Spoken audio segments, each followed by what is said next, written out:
Juga menjadi sorotan menanggapi pro dan kontra pencopotan anggota TNI karena unggahan istri mereka di media sosial. Kepala Staf TNI Angkatan Darat menegaskan istri prajurit TNI Angkatan Darat harus mengikuti aturan yang berlaku.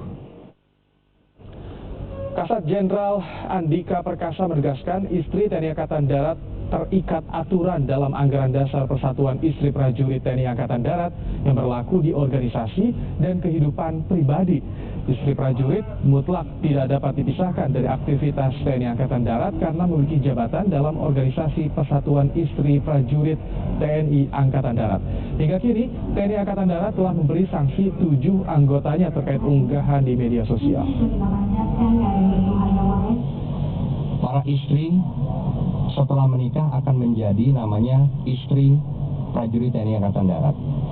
Ada organisasi yang disebut Persit atau Persatuan Istri TNI Angkatan Darat.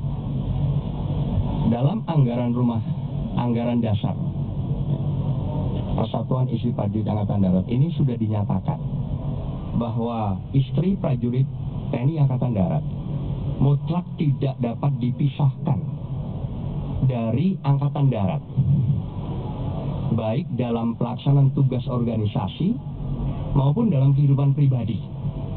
Nah, ini yang perlu kami informasikan.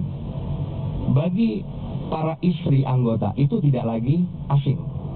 Karena apa? Sejak mereka menyatakan dirinya siap untuk menikah dengan anggota TNI Angkatan Darat, mereka harus menerima bahwa mereka akan menjadi istri prajurit, kemudian juga memiliki jabatan.